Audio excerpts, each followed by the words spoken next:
세상은 아무 질서 없이 무질서하게 흘러가는 것 같지만 철저하게 그 하나님의 창조의 원리와 인간 사이에 만들어진 어떤 규범과 법칙에 따라서 흘러갑니다. 그런데 만약 이러한 정해진 법칙을 벗어나게 된다면 어떻게 되겠습니까? 더 이상 사람이 온전하게 살아갈 수가 없죠.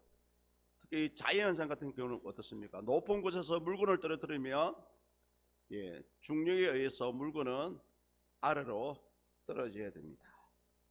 정지하던 버스가 갑자기 출발하면 몸이 뒤로 제껴지죠. 이 관성의 법칙입니다.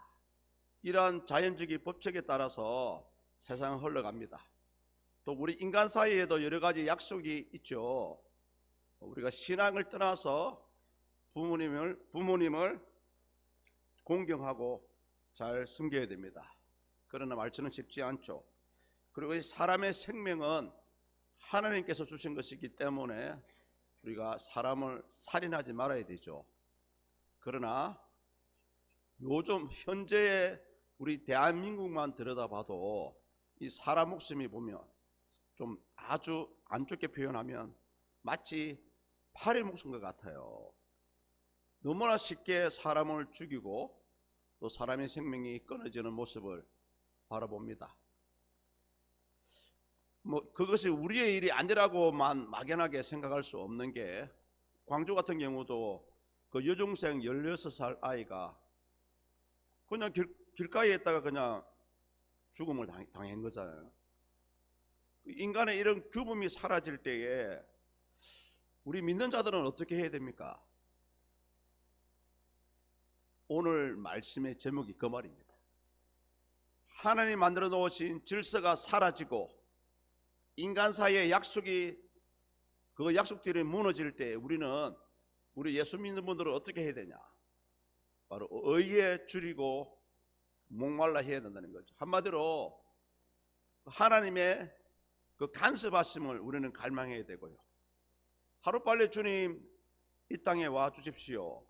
우리는 천국을 소망할 수 있어야 되죠.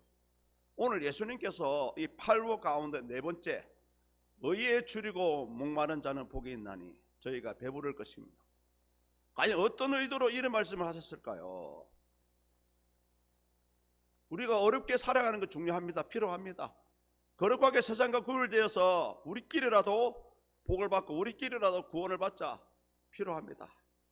그러나 오히려 우리가 예수 믿는 분들이라면 이 질서가 무너지고 아버지와 자녀 사이의 관계가 무너지고 사람과 사람 사이의 약속이 무너질 때 우리는 그런 것을 보고 애통해하고 마음 아파해야 됩니다.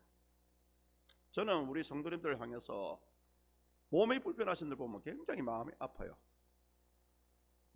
이런 개인적인 과거를 덜쳐내기는 좀 부끄럽습니다. 저희 아버님도 한 20년간 중풍병으로 고생을 하시다가, 사실은 우리가 고생했죠. 그런 환자분을 긴 병에 장수가 없다고 집에 있는 유산 다 까먹어 버리시고 자녀들이 힘들게 하고, 그런 모습을 봤을 때 진정 이 질병만큼은 우리가 반드시 사라져야 되는 것이라고 생각되어집니다. 예수님께서 오늘 우리에게 줄이고 목마르다, 왜 이 말씀하셨을까요? 이것을 저는 인간의 원초적인 본능이라고 생각되어집니다. 짐승이 배고프면 여러분 어찌 되는지 아십니까? 사자를 한번 생각해 보십시오. 사자가 일주일 동안 아무것도 못 먹었다고 생각하시면 눈에 보이는 게 없어요. 자, 우리 사람은 어떨까요? 지금은 우리가 먹고 살기 좋으니까 다들 먹지 못해서 굶어 죽었다는 소식이 없잖아요. 근데 사실은요, 지금 북한은 지금도 굶어 죽어가는 사람이 많아요. 사람이 먹을 것이 없으면 마치 짐승과 같아집니다. 구약에 보니까요, 실제로 구약에 그런 일이 있었습니다. 아람 군대가 쳐들어와가지고 예루살렘 성을 차단했을 때에 사람들이 먹을 게 없어가지고 무엇을 잡아먹었습니까? 자기 자녀를 잡아먹었잖아요. 자식을 잡아먹었다니까요. 이 사람이 배고픈 것만큼은 참지를 못한다고 해요. 특히 우리 남자분들은 저녁에 배고프면 잠이 안 오시죠? 예, 라면이라도 하나 끓여서 드시고 주무세요. 특히 이 목말라 하는 것은 우리가 하나의 고통스러운 갈망이라고 합니다. 사람이 목이 마르면 어떻게 됩니까? 입술이 바짝바짝 타죠. 숨이 꼭꼭 넘어갈 것 같고 죽을 것 같고. 예, 이 목마름은 사람의 그 생명과 연결되기 때문에 여러분, 근데 만약에요 이 줄이고 목마름이 동시에 왔다면 어떻게 되겠습니까? 거의 뭐 죽음 직전이죠. 죽음 직전. 지금 시대가 여러분 그런 시대라고 합니다. 많은 기도하시는 목사님들이 하는 말이 지금은 진리가 사라진 시대다, 이렇게 안타까워합니다. 왜 진리가 사라졌다고 생각하십니까? 교회 안에 목사님들이 설교를 하는데 설교 제목부터 설교 내용까지 성도들의 눈치를 보고 설교하시는 분들이 많다는 거예요. 왜요? 자꾸 성도들이 싫어하는 설교를 하면 성도들이 싫어하니까 진리가 점점 사라집니다. 그러나 여러분, 몸에 좋은 약은 써야 됩니다. 달달함이 효과가 없습니다. 하나님의 말씀도 마찬가지입니다. 듣기에 좀 거북해야 이 말씀이 여러분의 영혼을 살리고 깨우고 도전을 주는 양약입니다. 오늘 살아가는 시대의 사람들은 세 가지를 갈망한다고 해요. 한 가지는 뭐냐 하면 안정과 평안을 상징합니다. 안정과 평안을 기대한답니다. 우리가 경제적으로 우리나라 같은 경우도 굉장히 지금 이 변화의 폭이 심하거든요. 이럴 때에 많은 사람들이 경제가 불확실하면 굉장히 불안해한다고 합니다. 둘째로 자기다운 삶, 인간다운 삶을 살고 싶어요. 사람들이, 많은 사람들이 조금 물질이 없어도 좀 괜찮아요. 우리 가정이 약간의 여유가 없어도 괜찮습니다. 명예가 없어도 괜찮아요. 그러나 그 없는 가운데서도 좀 인격적으로 살아가고 싶어하는 사람들이 많다는 거죠. 세 번째는 온전한 이해와 다른 사람들과의 연결을 기대한다고 해요. 여러분, 우리 가족들끼리 모여서 밥 먹으러 가면 우리 가정도 마찬가지더라고요. 밥이 나올 때까지 다들 뭐 하고 있습니까? 열심히 휴대폰을 보고 놀고 있죠. 공부를 하라고 하면 그래 안 할 건데, 이게 무엇을 의미합니까? 대화가 사라졌어요. 교회 안에 성도 간의 대화가 사라진다니까요. 그래서 많은 사람들이 교회를 다니고 안 다니고를 떠나서 사람과 사람끼리의 이 연결고리가 있기를 기대한다고 합니다. 이 세 가지가 일반적인 사람들이 기대하고요. 우리 예수 믿는 분들은 무엇을 기대합니까? 우리 성도님들은 어떤 것을 기대하며 살아가십니까? 그냥 하루 밥 먹고 잠자고 끝이에요. 그렇게 살면 안 됩니다. 예수 믿는 분들도 세 가지를 기대하며 살아간대요. 한 가지는 뭐냐 하면 영적으로 좀 평안을 누리고 싶다. 마음에 평안을 누리는 그런 게 필요가 하고요.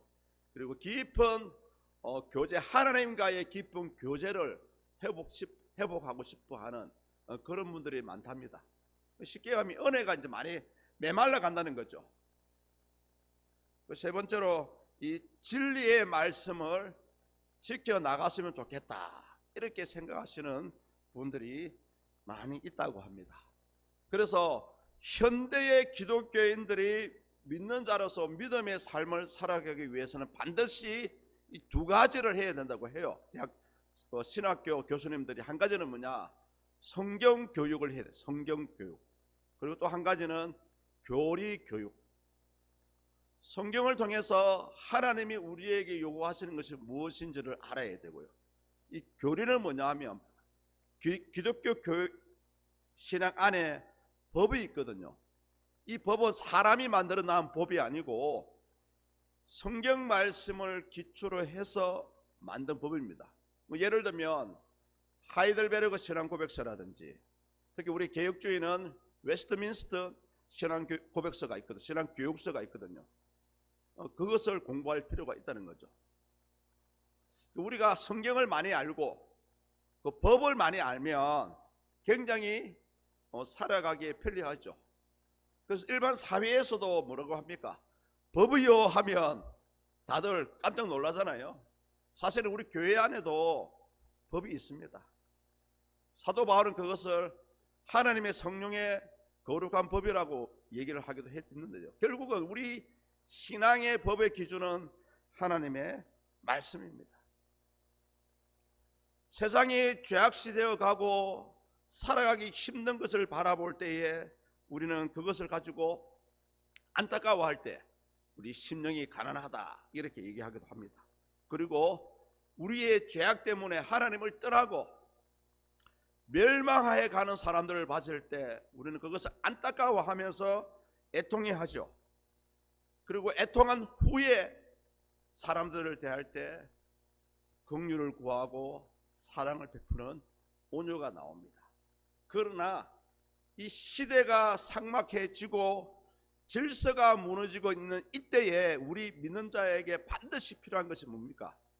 하나님의 진리의 말씀이 제대로 선포되지 못하는 것을 바라봤을 때, 우리 많은 예수 믿는 분들이 신앙에서 떠나서 세상으로 흘러내려갈 때 하나님 이 시대를 어찌합니까?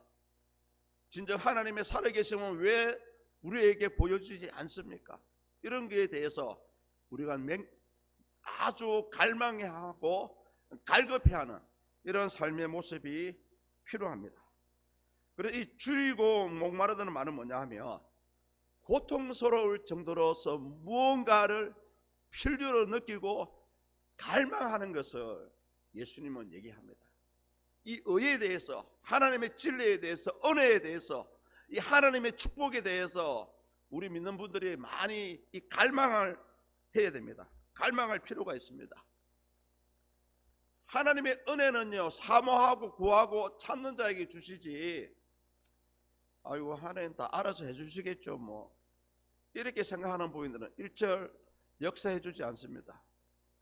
죽도록 찾아야 돼요.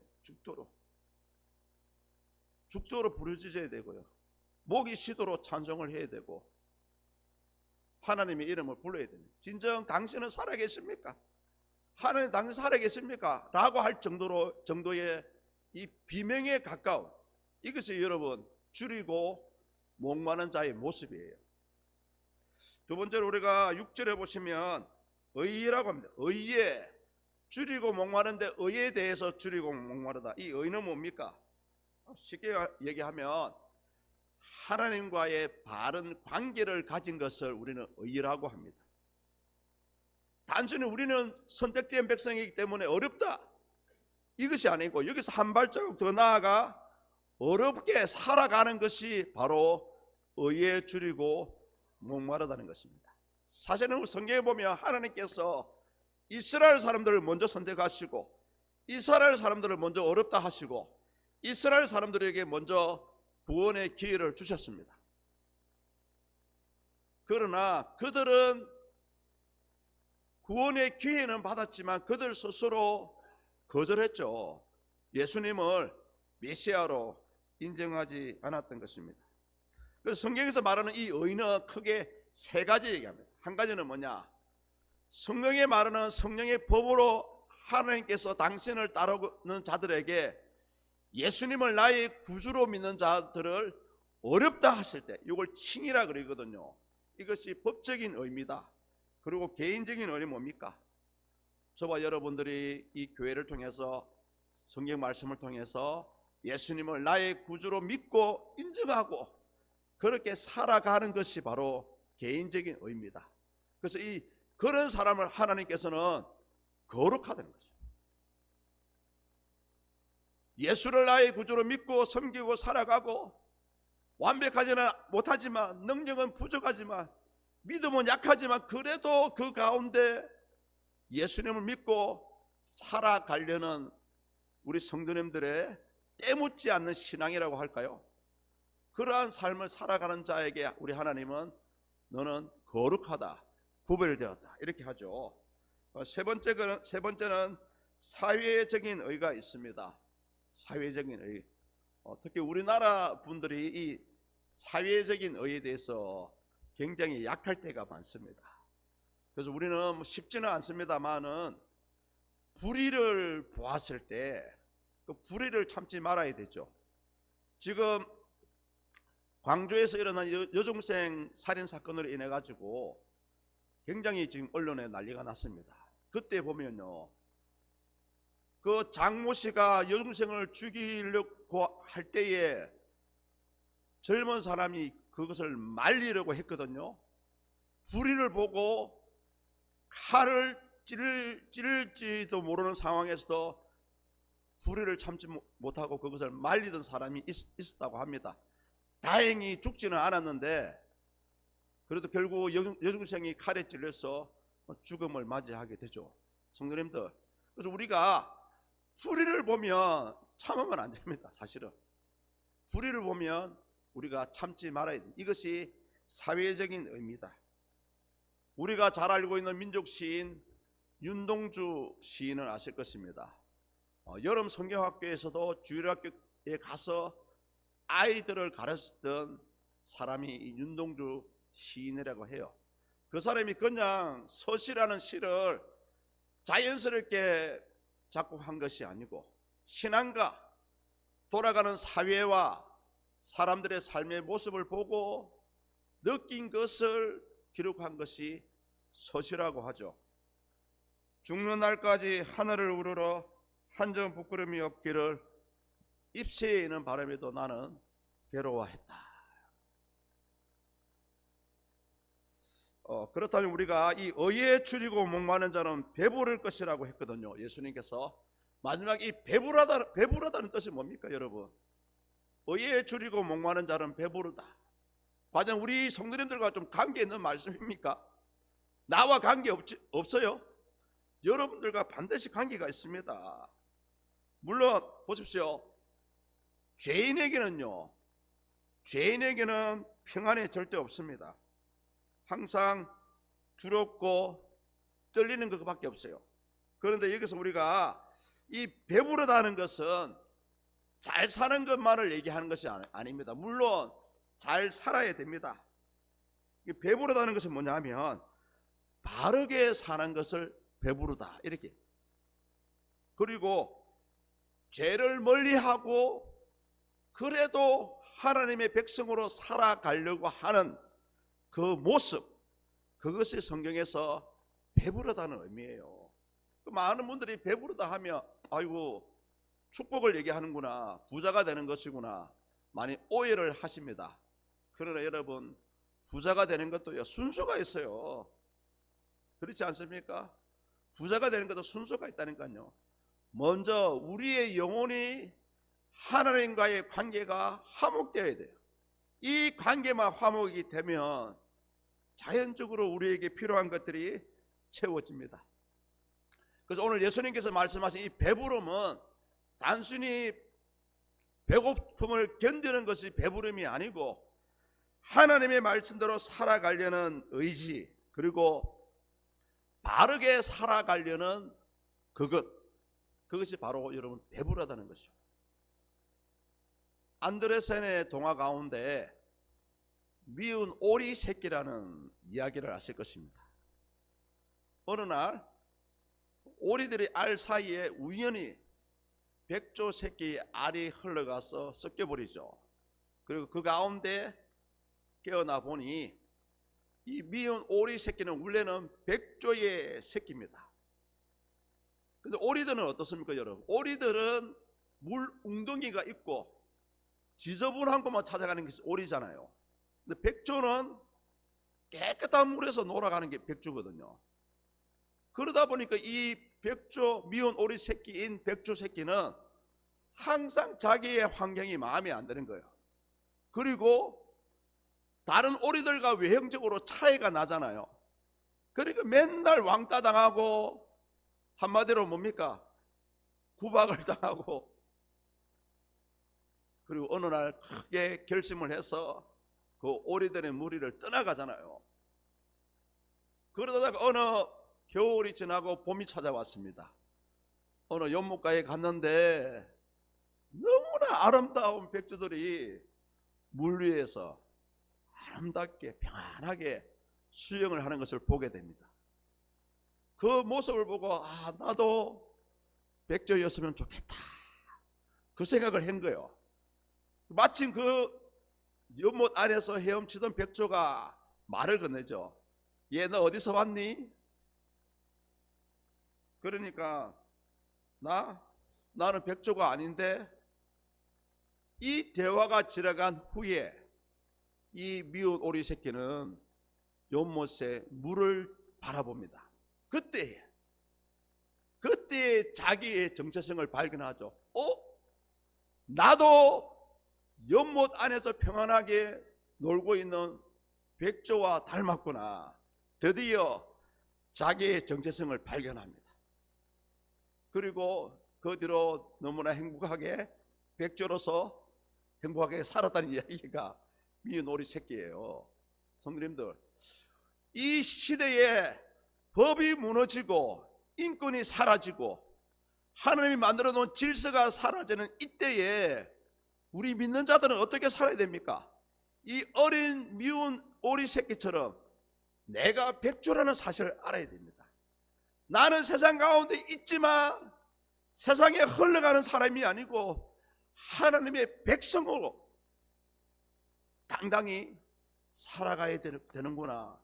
이 우리의 정체성, 이 정체성을 발견해야 된다는 거죠. 미운 오리 새끼가 자신의 정체성을 발견하지 못했다면 평생도록 남을 원망하며 떠돌아다니는 오리로 살았을 거 아닙니까?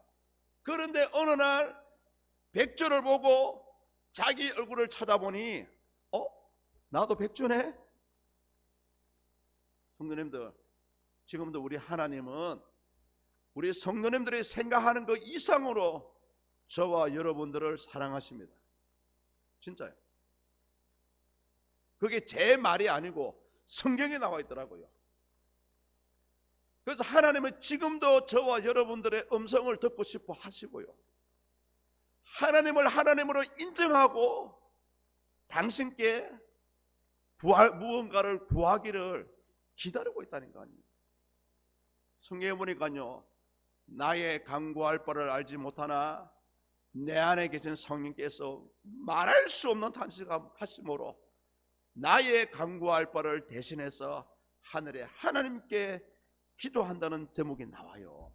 제가 아주 좋아하는 구절인데 저는 기도할 때마다 이 구절을 고백을 하거든요.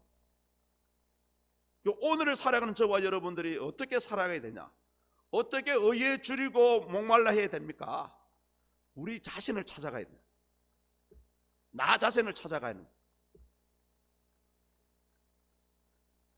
시편 63편 1절입니다. 하나님이여 주는 나의 하나님이시라.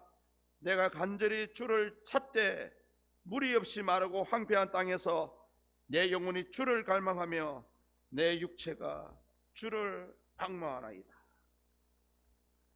의를 갈망하게 하고 하나님의 은혜를 갈망하게 하고 전능하신 하나님의 얼굴을 배울기로 갈망하는 것이 진정 여러분, 이 시대를 살아가는 우리 예수 믿는 자들의 모습이 되어야 합니다. 솔직히요, 우리 영혼이 죽은 사람은 마치 죽은 아이와 같습니다. 영혼이 죽은 사람은 배고픔을 모릅니다. 목마름도 몰라요. 그러나 살아있는 아이가 엄마의 젖을 찾고 엄마의 젖을 구하는 것 같이, 그래도 부족하고 연약하지만 그래도 나는 하나님의 백성으로 살아가겠노라 라고 하는 자에게 우리 하나님은 은혜를 베푸시고 지금도 예비하신 당신의 축복을 준비하고 있다는 것입니다. 우리가 잘 알고 있는 성 어거스틴, 전에도 한번 말씀드렸습니다. 어릴 때부터 부모님 속을 썩이고 타락해서 벌써 15세에 아이를 낳고 마니교라는 이단에 빠져가지고, 그런 어거스틴이 어머니의 기도로 변화가 되었을 때에 이런 고백을 합니다. 당신이 당신을 위해 우리를 만드셨습니다. 우리의 마음은 당신 안에서 안식을 얻기까지 쉼이 없습니다. 이 고백은 그만큼 하나님의 은혜를 갈망해 한다는 것을 우리에게 보여주고 있는 고백입니다. 우리 하나님은 인간의 영적인 갈증을 이미 예수님을 통해서 우리에게 해결해 주셨습니다. 또 앞으로요, 이 땅에 살아가는 동안에 여러분에게 필요한 것들을 우리 하나님께서 반드시 채워주십니다. 특별히 우리 학생들, 하나님은요, 여러분의 눈에 보이지 않지만 우리 하나님은 여러분을 사랑하시고 여러분에게 필요한 것을 예배해 놓으셨다니까요. 다만 우리는 그것을 믿고 따라가면 돼요. 이것이 힘들다니까. 사실은 이것이 힘들어요. 대학생이 되면 유혹합니다. 군대 들어가면 유혹하고요, 사회생활을 하면 유혹을 합니다. 왜요? 과연 내가 예수님 믿어야 되냐 말아야 되냐? 예수님 믿으면 떡이 나오나 밥이 나오나? 제가 살아보니까요, 제 경험상으로 예수님 믿으니까 다 나오더라고요. 지금도 구하고 있잖아요. 지금도 하나님 뭐가 필요합니다, 뭐가 필요합니다, 뭐가 필요합니다. 계속해서 구합니다. 그래서 우리 하나님은 배고픈 자에게 일용할 양식을 주십니다. 하늘의 은혜를 사모하는 자에게 신령한 은혜를 주십니다. 채워도 채울 수 없는 것이 우리 인간의 마음이라 그래요. 이 갈증이라 그럽니다. 그러나 우리 예수님께서는 여기 앉아 계시는 성도님들 각자의 필요한 것들을 얼마든지 언제든지 채워줄 수 있는 분입니다. 그래서 우리는 오늘 이 예수님 말씀 가운데 어이에 줄이고 목마른 자는 복이 있나니 배부를 것이며, 한마디로 예수님을 따라가며 나에게 필요한 모든 것이 허락되어 있다는 이 말씀을 좀 기억했으면 좋겠고요. 특별히 이 많은 분들이 그 눈에 보이는 환경 때문에 많이 낙심이 되고요, 또 만나는 사람들 때문에 많이 실망을 많이 합니다. 그러한 가운데서도 우리는 그래서 사람을 바라보며 신앙은 놓칠 수밖에 없습니다. 저와 여러분들은 하나님만 좀 바라볼 수 있기를 주의 이름을 축복합니다.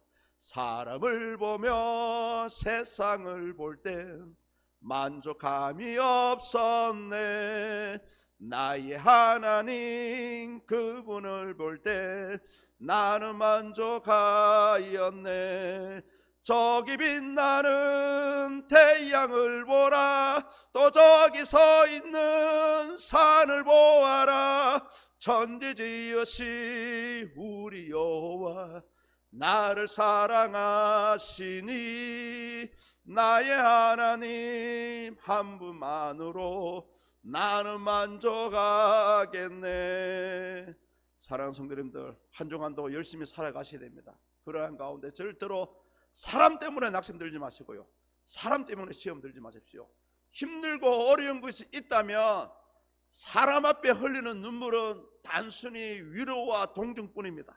그러나 하나님 앞에 흘리는 눈물은 위로와 함께 평안과 함께 저와 여러분들의 실질적인 인생의 문제를 해결해 주실 것입니다. 부디 한 주 동안도 살아가실 때에 외롭다고 힘들어하지 마십시오. 여기 심목사가 열심히 여러분들을 위해서 기도합니다. 무엇보다 우리 하나님께서는 저보다 더 열심히 저와 여러분들을 눈동자와 같이 지키시고 여러분의 머리털까지 세심받을 정도로 사랑하시는 분이 하나님의 사랑입니다. 그래서 이 세상의 이 험하게 지는 이 질서가 이 무너지는 이 시대에 세상을 보고 우리는 한탄을 할 수는 있지만 결코 낙심할 필요 없습니다. 오직 주님만이 여러분을 살리시고요, 주님만이 여러분의 가정을 살리시고 주님만이 여러분의 자녀들을 지키시고 보호해 주실 것입니다. 오직 예수님께 나의 필요를 구하시고 예수님께 모든 것을 맡길 수 있기를 주의 이름으로 축복합니다.